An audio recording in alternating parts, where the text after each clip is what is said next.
Hey, rat cats and cool kitties. My name is Lenny Graves, and I am a tarot card reader, I'm an astrologer, I am psychic medium, I'm demonologist and magician.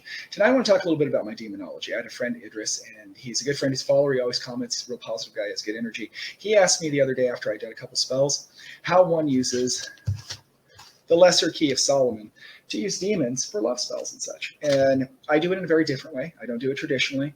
Traditionally, you're going to have some problems. You're going to have to practice some months of abstinence. You're going to have to purify yourself in the ritual waters, all kinds of shit, all kinds of stuff. We're going to use a little bit of what I like to use, Chaos Magick. And this is really good. It's Libernal. It's a really good book. It's Libernal. I suggest you check it out. It's all about Chaos Magick. But you can find these two books. And I also suggest the Testament of Solomon, too. It's a really good kind of interesting primer into how demonology works. With these two books, or three books if you want to, and just some very basic material. You can use a bit of Chaos Magick and a bit of demonology and get the demons to work for you. Or not really work for you. I never command the demons. I always ask them to do me favors. And I sacrifice to them. I'm never presumptuous enough. The demons are my friends. They're not my enemies. I don't presume to command them. And the way you're going to do that is you're going to make seals. And you can either do this one of two ways. You can draw your own seals. Some people will speak at length that you need to draw your own seals, that you need to have like a quill and parchment and all that kind of stuff. I don't personally believe this. I print them out on the computer. If you believe that you need to do that at all, like you need to write it down, then you do need to write it down. It's all about belief. If you don't believe that, if you're like myself, and to me, it's a visual, so I don't really need to have that transcription. I just need to see it, right? I can print it out, and it's going to get the same effect because I believe it. That's how magic works, right? You want to use these. So these are two that I have to go burn on my altar. We have Salos and Stolas that I was using. Salos was actually for a love spell, and we sealed them with wax, and we'll talk about that in a second. Another thing you're going to need is a seal of Solomon.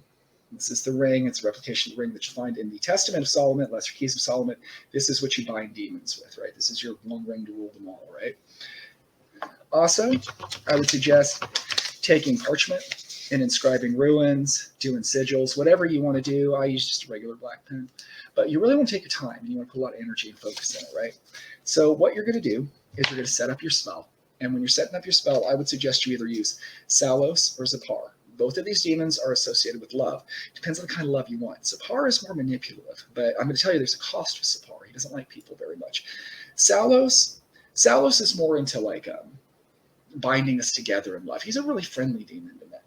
So if you're looking to more strengthen a bond that already exists, or maybe you have a wife or a lover or something like that, or a husband, and you really kind of want to strengthen that bond with them, you're going to want to go with Salos. If you're trying to use spells for seduction, and I'm not judging, I'm a bit of a black magician myself, you're definitely going to call upon Sapar. But I promise you, when you're dealing with demons, there's always going to be a cost. That's just the way it is, and you have to be willing to pay that cost.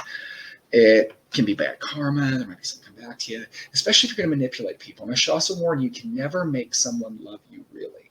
And if someone is in love with someone else, that will override any kind of love spell you're going to be able to do. It'll break them right out of it. I know of a person you can get glamored quite easily, but if you have true love in your heart, you just break it away. So keep that in mind when you're casting. So what you want to do is you're going to find the element that's associated with the demon, and you can use like the occult tarot is really good for this. Lesser Keys of Solomon, you can do that. I would make a sacrifice to the demon, either of air, flame, earth, water, whatever you want to use. Set it on your altar. Have your focus. Ask the demon. Do not presume to command the demon. Ask him for you what you want. Seal your bargain with wax. And that's how you do it. It's not as complicated as it needs to be. You want to pick the demons that you need. Sapar and Salos are my first choice. Find the ruins. You can do it on the internet. Copy them yourself. They're sigils, I apologize. Copy them yourself, or just print them out. It depends, but you have to really believe that that'll work if you print them out. If you believe you have to write them down, you got to write them down or it won't work. You do your invocation. You can do this in many different ways. I just simply ask the demon. I don't want to say I suck up to it, but I've got like, hey, Zapar, you're the Lord of Hell. Would you please help me out? All that kind of good stuff. Get on his good side in whatever way you want to. Ask him for what you're looking for. Really put that energy in. Seal your bargain with wax after you make a sacrifice of the element. For Zapar, I would suggest a sacrifice of incense, sweet smelling. I like Nag Champa and lavender. You can use whatever you want. For Salos, water, preferably moon water. Just right on the sill, just like that. It's a token. It's a little bit of your energy you're giving to the demon too. That's part of that bind. So I hope that helps you. I hope that makes sense.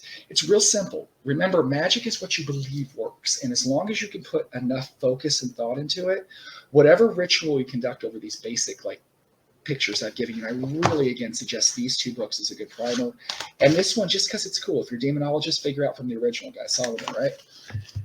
You can craft your own spells. Again, though, when you're dealing with the demons, especially if you're not warded properly and have gone through all the steps, like in the lesser case, be nice. Don't presume to command the demons. Ask them and thank them, and be willing to pay the price that they ask. Rad cats and cool kitties, my dark and lovely souls.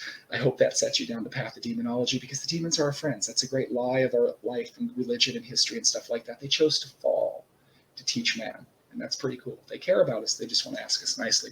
So ask Sapar nicely to enchant that lovely lady or lovely lad for you. Ask Salos to bring your loves together, and do little rituals for him. Give him sacrifice of the elements. You'll be surprised what happens. Good night, my dark and lovely soul.